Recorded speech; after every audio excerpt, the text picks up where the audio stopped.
Saudara ahli, kita sepakat dulu bahwa ini adalah kasus pembunuhan dan pemerkosaan untuk anak di bawah umur. Oke, kita sepakat dulu. Saya jadi penyidik cukup lama dan nanti yang melakukan investigasi tentang Peggy Setiawan karena sesuai perintah daripada ketua tim. Yang perlu saya tanyakan kepada ahli, ini kasus pembunuhan dan pemerkosaan.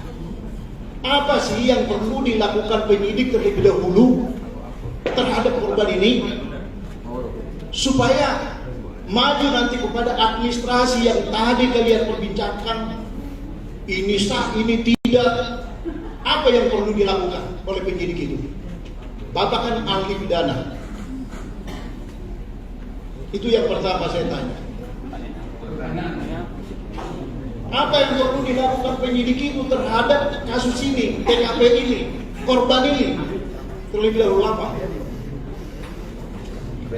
Mohon izin yang mulia, karena ini menjadi domainnya penyidik, saya sebagai ahli pidana saya tidak menjawab. Karena saudara tanyanya kepada apa yang harus dilakukan oleh penyidik, saya bukan penyidik, jadi saya tidak menjawab berkaitan dengan pertanyaan saudara itu. Terima kasih yang mulia. Bapak itu kan ahli pidana, pembunuhan, pendapatku yang saya tanya, ahli.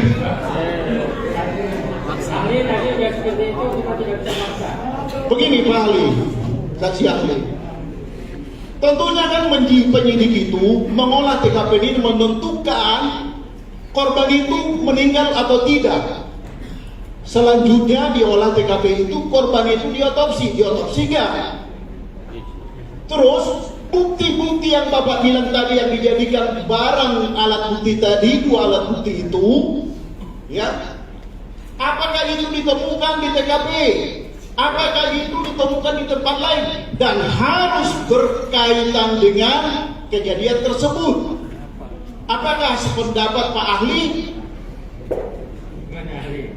Mohon izin yang mulia, apa yang saudara sampaikan tadi, tanyakan kepada saya, dan saya kira ini sudah masuk ke dalam materi pokok perkara. Saya tidak bisa menjawab itu karena lembaga pra peradilan ini hanya fokus terkait dengan objek pra peradilan sebagaimana. Baik, saya lanjutkan Pak ahli. Saudara, perkara pokok.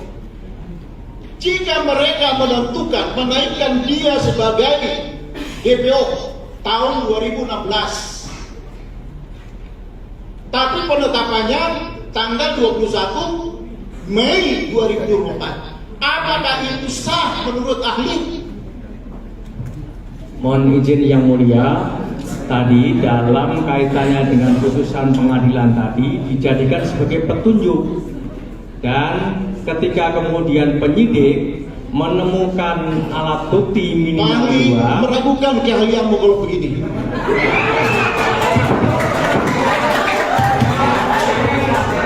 Izin yang mulia, saya luruskan dulu. Ya, pokoknya dalam forum ini tidak ada kesimpulan-kesimpulan. Kita juga harus menghargai ahli. Sependapat atau tidak sependapat dengan ahli, baik ahli yang kemarin maupun ahli yang sekarang, kita harus menghormati pendapatnya. Kita tidak suka silakan ulas dalam kesimpulan masing-masing ya. Nggak bisa kita ini. Silakan. Ya, mohon izin yang mulia, mohon izin. Ya. Kalau boleh kami mohon kepada yang mulia, mohon untuk diperintahkan kepada ahli untuk melakukan atau memberikan jawaban yang independen. Jangan sampai ditanya oleh pemohon memberikan jawaban yang memuaskan. Bersama pemohon, ditanya oleh pemohon selalu bilang sudah dijelaskan. Padahal sudah disebut. Tidak jelas semuanya. Mohon izin yang mulia. Ini ahli ini sudah main dari persidangan.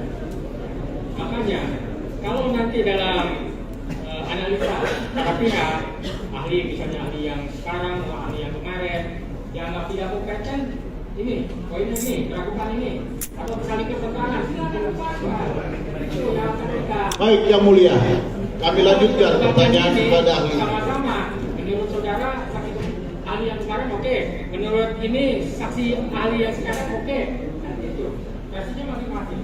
Lanjut dengan pertanyaan. Baik, Pak ahli tadi mengatakan bahwa putusan pengadilan adalah BPO sebagai petunjuk. Peggy Setiawan pada saat kejadian TKP di Cirebon berada di Bandung dengan saksi-saksi yang sudah didengar keterangannya di persidangan ini. Apakah penetapan tersangka dan dijadikan dia dan dilakukan penahanan itu sah atau tidak? Jadi yang mulia, saya kembali menegaskan bahwa dalam penetapan tersangka yang penting dasarnya adalah minimal 2 alat bukti, Bapak. Selama penyidik menemukan minimal 2 alat bukti, maka hal tersebut bisa dijadikan sebagai dasar penetapan tersangka. Demikian yang mulia. Download Tribun X sekarang, menghadirkan lokal menjadi Indonesia.